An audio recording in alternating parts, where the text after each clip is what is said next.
So this is the Piazza del Republic.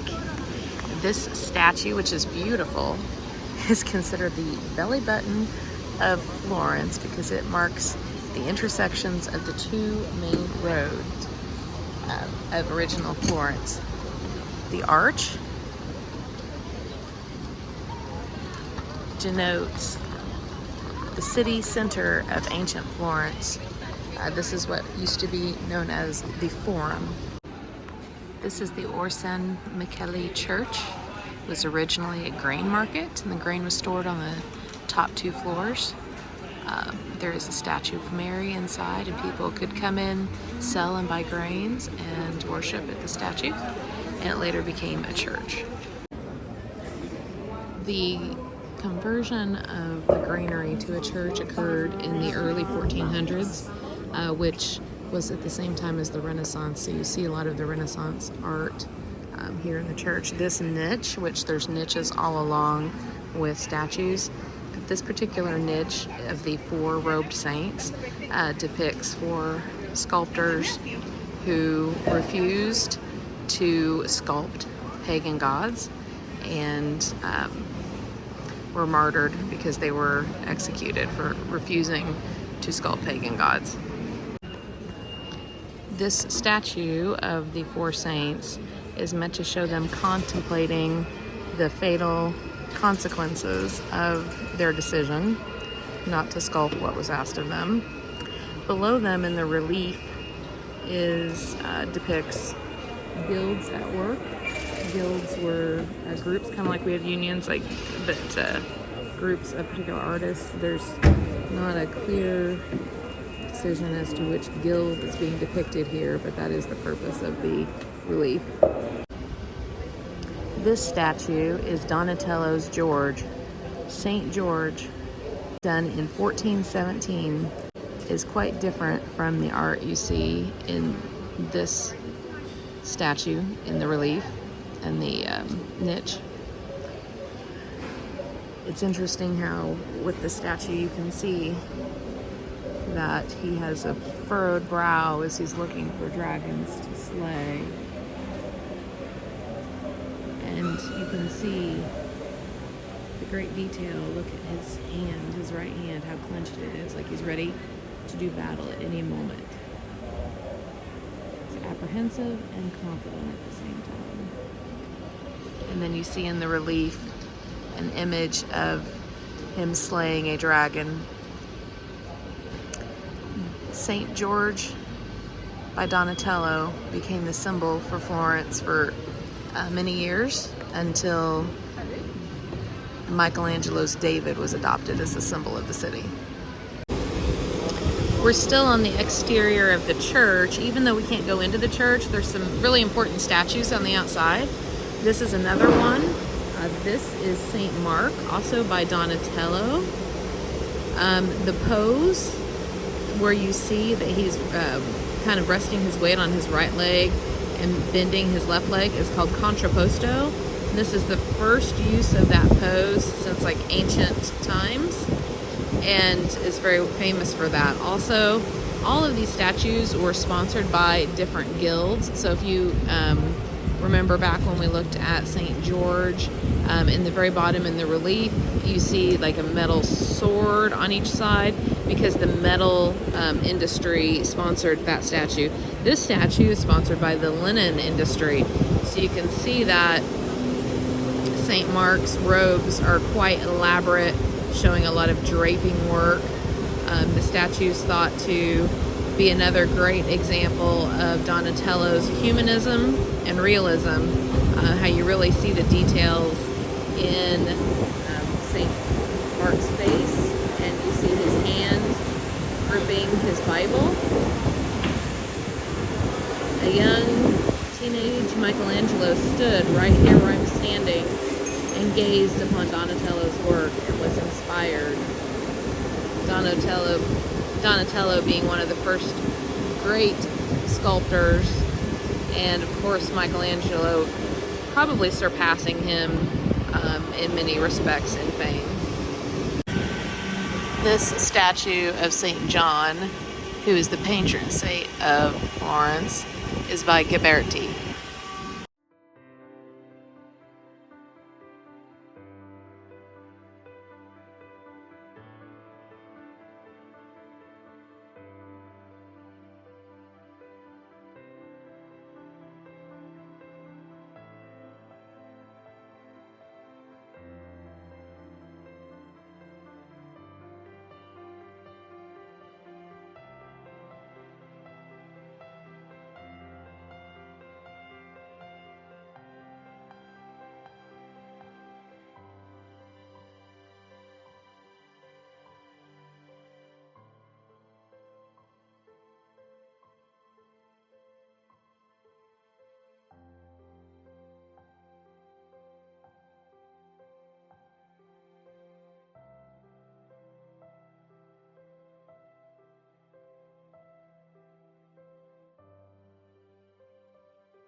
This is a statue of Cosimo Medici.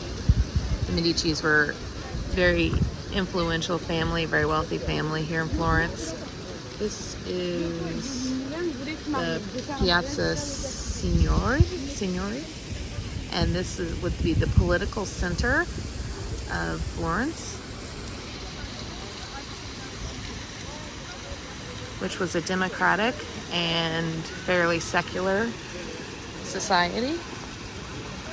Look at the beautiful fountains, and behind the fountain is the Piazza Vecchio with several statues.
This statue is the rape of the Sabine women.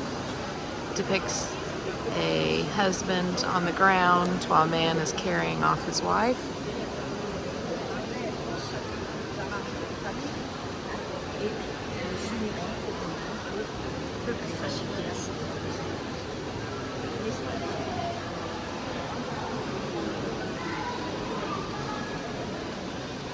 This statue is of Hercules and the Centaur. It is by Gambinelli.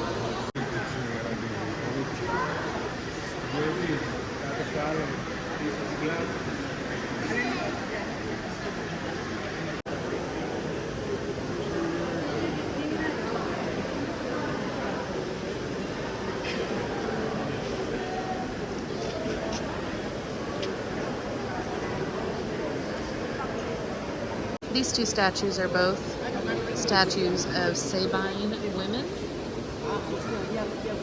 as is this statue.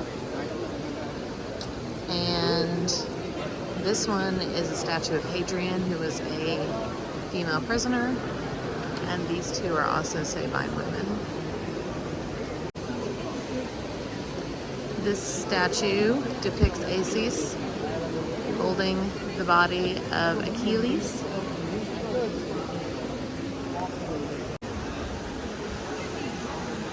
This is a statue of Perseus holding the head of Medusa, standing on her body. It's one of the very famous statues here. It was made in the 1500s. And this is another grape statue of Theseus. And some pretty cool street art down here. Look at the street artist. Pretty cool.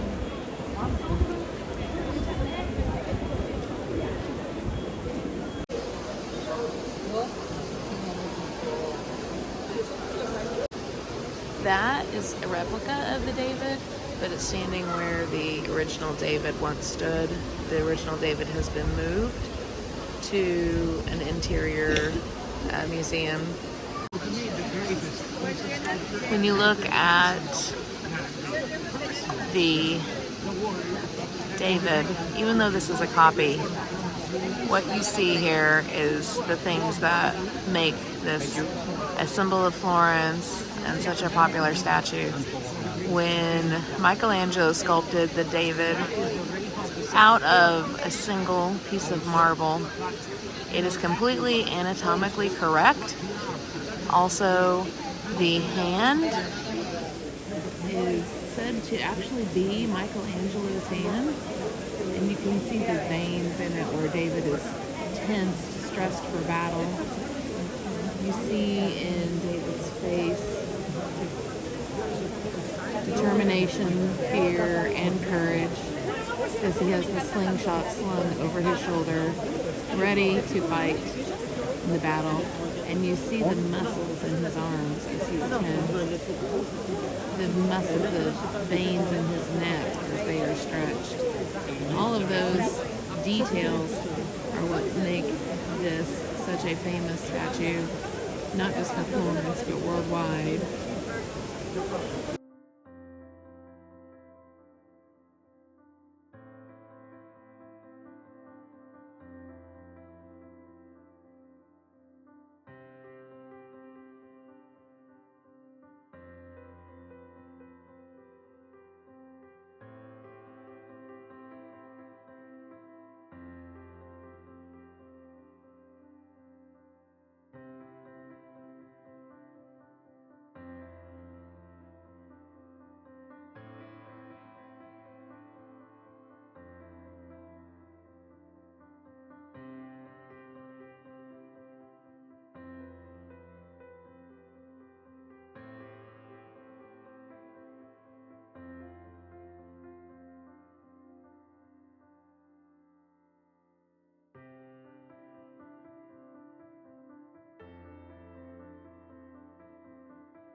On this spot in 1498, Savonarola was hanged. He was against the Medici and their rule.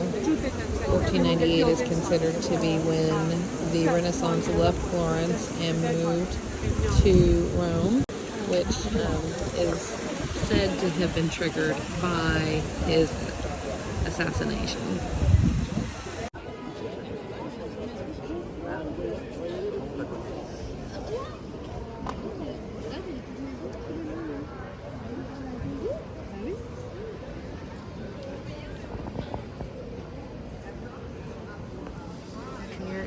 Ponte Vecchio. The second story across the bridge was a corridor that the Medici built to go from their castle, which is to the left, all the way to the Uffizi Gallery and Piazza Vecchio, which we just left, which would be to the right side of the bridge, back and then behind me. So they have a way on a second floor way all the way between those two, so that during times of war or political strife, they had a safe passage between their home and their place of work. The bridge is very famous. This is the Arno River flowing through and under the bridge. It flooded several years ago, killing several people, but pretty calm today. Muddy river though. As we get close to the bridge, I can hear the church bells ringing as it's just now noon.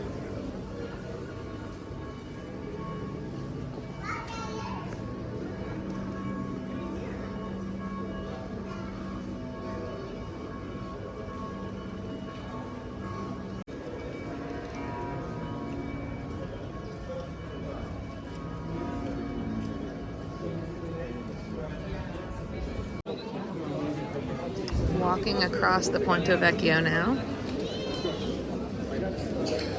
It doesn't really feel like a bridge when you're on it.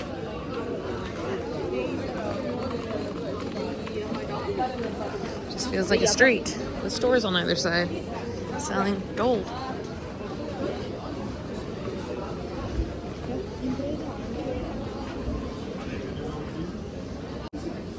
The sun has come out, which is lovely.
I'm enjoying my cornetto crema with the view of the beautiful Ponte Vecchio bridge.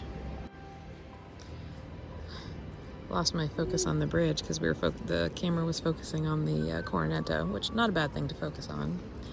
But this should be filled with pistachio cream. Yum.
Here's the back of this church in my neighborhood. Isn't that gorgeous?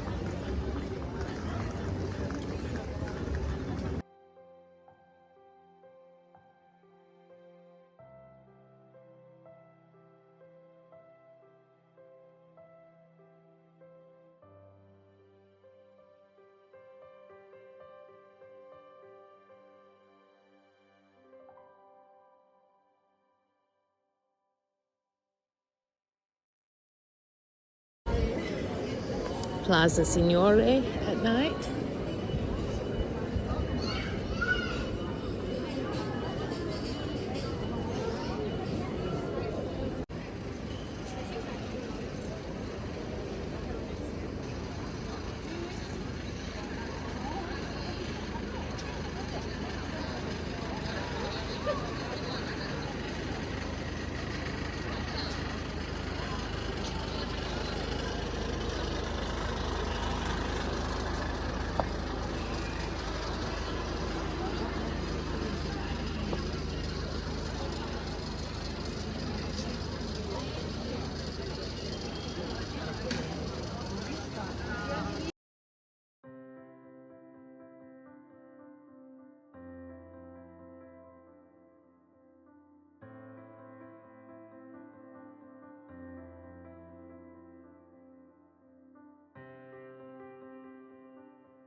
Grazie.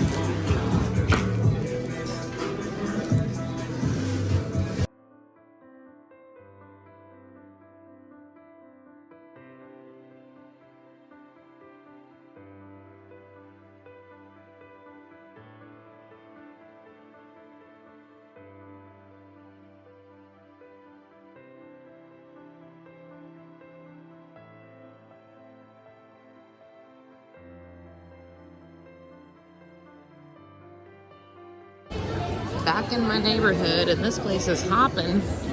It's almost 9 o'clock at night. And these folks are going to be up for a long time, you can just tell. Several of the restaurants say they're open till midnight. But not me. I'm tired. Going back. I'm kind of on the second floor. You'll see what I mean. So there's the stairs. Usually just to go down, I'll take those to go to the lobby.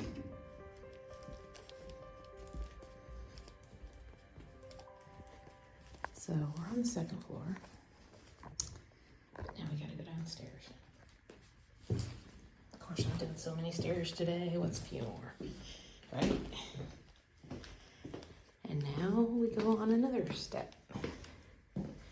And then there's these 2 rooms. And then 3 steps up is my room.